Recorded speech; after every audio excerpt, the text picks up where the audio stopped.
Welcome back. It's time for us to take a quick look at what's happening on the covers of the newspapers this morning, as we do every single morning right here on Wake Up Nigeria. Winnie is here with me as well. Hi. We have quite a few papers and quite a few updates for you. And of course, we would love to hear your thoughts on this as well. Use our hashtag Wake Up Nigeria on TVC. And as soon as you send in those thoughts, we will be getting back to you.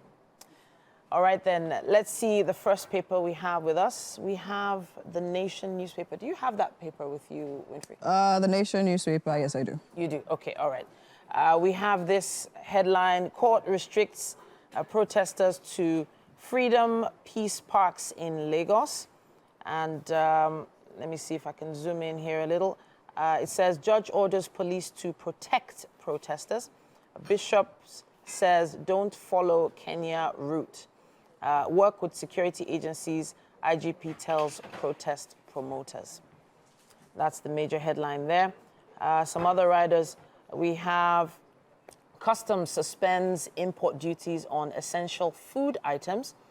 80,000 apply for 110 billion naira youth investment fund within 72 hours. EFCC grills Nakon boss over 90 billion naira Hajj fund. Publishers suggest media survival strategies at Jakonde lecture. Crude sale in naira will lower inflation, forex pressure, say experts. And brace for more floods, NEMA warns Nigerians. INEC ready with Edo voter list. That's what we have on the cover of the Nation. Yes, okay, and for the Daily Times here, I have stalemates as organizers reject IGP's No Street Procession offer. We have that on page 2. Thugs threaten Lagos protesters as court confines demonstrations to parks. Nigerian Correctional Service declares custodial center red zone. At the top there above the masthead, we have former Delta commissioner kidnapped inside church. Police orderly shot dead. Others injured. Below that, to the left, we have Interpol launches silver notice against money laundering. We have that on page 16. To the right of that, we have automation of foreign revenue. Reps give 60 days ultimatum to finance minister. We have that on page 5. Senate uncovers why Ajaokuta Steel Company is not working. We have that on page 5. Shelve your action in Nigeria's interest. Speaker appeals to protest planners. We have that on page 2. Below the image there, we see CSO's kick, petition NJC over indiscriminate release of detained kidnappers. On the strip below, we have Nama grounds Arik aircraft following Supreme Court's order. Now, I think what we basically have mostly on the covers of the dailies, talking about the procession and the protest and the court orders, literally restricting movement. Yes. Yeah, so not exactly movement, but taking it off the streets and just confining it to a particular location. Yeah. To be very honest, I will say, yes, I definitely see the idea behind doing that. Right, but I just think we're moving based on the fact that, I mean, we saw what happened at the NSAS protest, and because the movement literally probably helped at the times where people that started destroying properties and stealing items, because, I mean, the protests literally were moving and there was like unrest at different spots and everything. So, I mean, if it's confined to a location, you can definitely identify the people that are trying to be funny and trying to disrupt the peaceful protests and all of that. So, yeah, I do see it. However, protests have actually known to move. Be a motion protest. Also, considering the volume of people that are also going to be coming out to actually participate. This is a nationwide protest that's actually expected to happen at all 36 states, including the FCT. So it's also, I also wish that certain precautions are made to consider the people in Lagos alone or people in all the locations alone being at a particular venue at the same time. So we definitely need certain precautionary measures to be put in place. So like there has ambulances, been police protections and things So like there's that. been Medical experts. at least one, I'll use the term moderately successful protest that happened was the Enough is Enough protest that happened. I'm trying to remember the exact year. I don't want to be misquoted. Yes. But I remember it being at Ojota, and mostly it was in one place. And, you know, it was quite effective because, you know, everyone came together. They knew what they were doing. They were staying in groups and they were speaking and their voices were heard to a certain extent. And a lot of different things happened immediately after that protest rounded up. So being in a particular space also means that if you are going to be protected by the security agencies, they would have, you know, a perimeter to monitor people, right?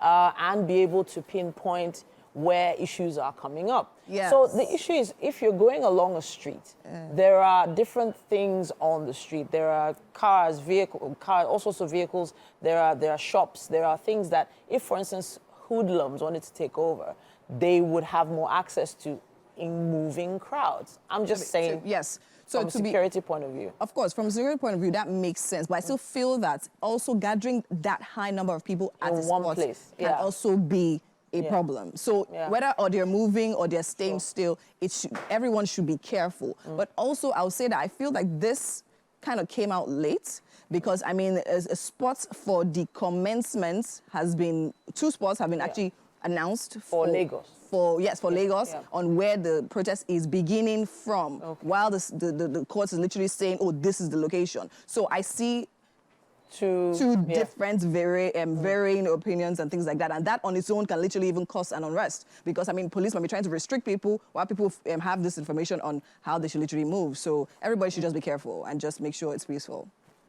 There's still quite a few other papers here. It says, on The Guardian, it says here, on real estate, slow justice system compounds investment uptake, 100 billion naira loss yearly.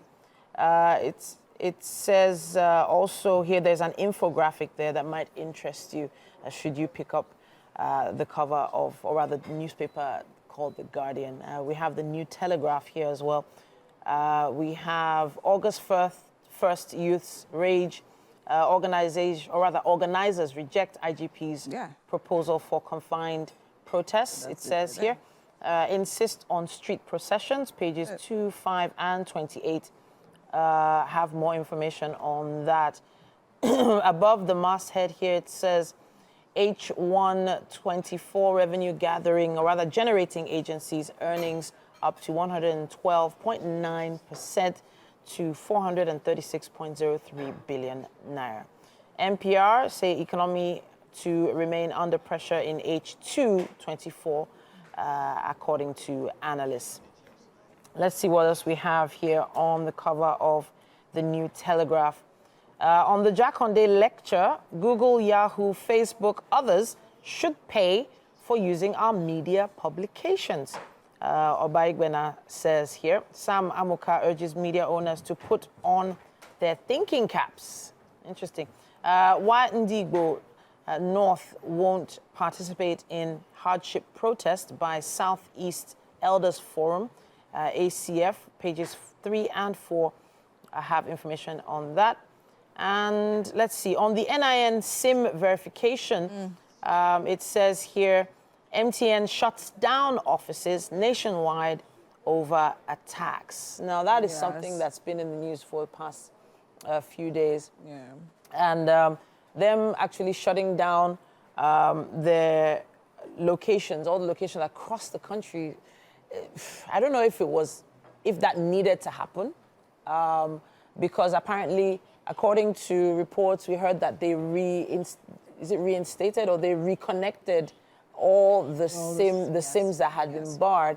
But now, people that have just general issues with phones, or even people that just normally go to the centers to pay for certain bills and things like that, now they can't get the normal basic things done. Yeah, so what as are much we as they saying? can get the basic things done at the office in presence, we're thankful for the online platforms, right? Okay, so now they're shutting down their physical offices definitely mean that they need to put more energy into making sure that online platforms are running, which literally, if it was the situation in the first place, all that's happened wouldn't have happened. But now what I think is also very important to note is that a statement has also been released. I'm talking about how the lines being barred had nothing to do with the protest, because that was another propaganda that's literally been put out there and all of that, so people know. We need to, the telecommunications need to know that lines need to literally go through tomorrow. They need to work tomorrow, because people need to call police officers or call services when they need to, in case of any issues at all. So this is not the time for jam network and all of that. But then also, finally, I'd just like to plead with everybody, the security agencies, the protesters, the media platforms, everyone should please, please, please just not be agitated, because I feel right now, we're talking about the rejection of the court order, everybody just seems agitated, and moving in that light is not necessarily a good one. So even the police as well, there was an interview with the Commissioner of Police of Abuja and all that. He actually spoke about meeting violence or violence, and I mean, I don't think that's the way. Peace is definitely what we're looking for, so. Definitely, we are going to be looking out for, all the updates, and we're going to be bringing them to you as soon as we get them. Please stay safe, stay hydrated, and stay in groups. Stay hydrated. All right, then, we're going to be taking a quick break right now. Wake Up Nigeria continues.